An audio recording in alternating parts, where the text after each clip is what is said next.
दरवर्षीप्रमाणे याही वर्षी श्रावण महिन्याच्या पहिल्या सोमवारी सर्व परभणीकर आणि सर्व शिवभक्त हे कावड यात्रेचं आयोजन करत असतात आणि त्या कावड यात्रेच्या अनुषंगानं आज सर्व शिवप्रेमींनी या ठिकाणी नियोजनाची बैठक आयोजित केलेली होती।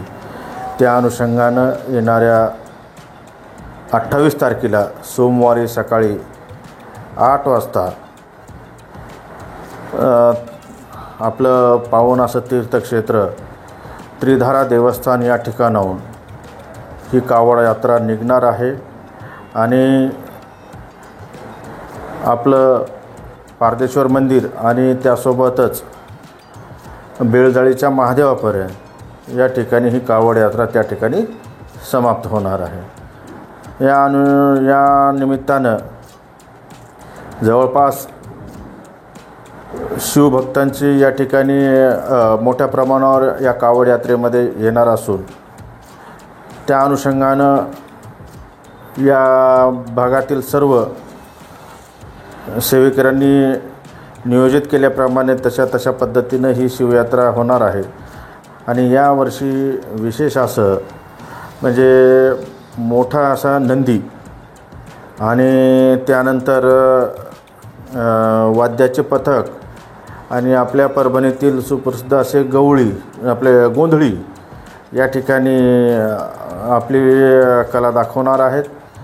आणि या कावड यात्रेमध्ये परभणीचे हरिभक्त पारायण अच्युत महाराज दस्तापूरकर त्यांच्याशीही कॉन्टॅक्ट करणं चालू आहे। त्यासोबतच सिद्ध चैतन्य महाराज या ठिकाणी त्या कावड यात्रामध्ये सहभाग नोंदवण्यास ते सुद्धा या ठिकाणी येणार आहेत। त्यासोबत आपल्या संबर देवस्थानचे महाराज ते सुद्धा या ठिकाणी येणारे राम भरोसेचे महाराज हे सुद्धा या कावड यात्रेमध्ये सहभाग नोंदवणार आहेत।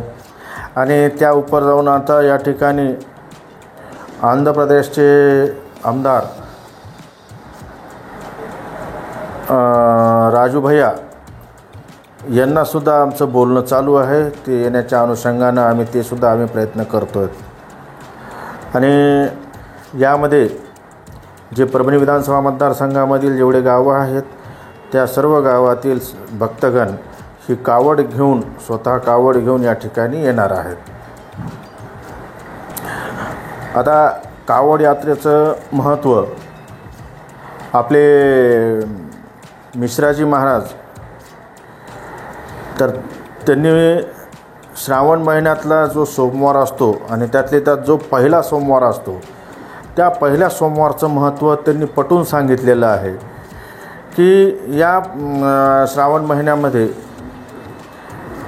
एक त्याचं महत्त्व आहे आणि त्या महत्त्वाच्या अनुषंगानं या कावड यात्रेमध्ये आपण सर्वांनी त्रिधारेवरील जल आपल्या बेळजाळीच्या महादेवाला अर्पित करायचे।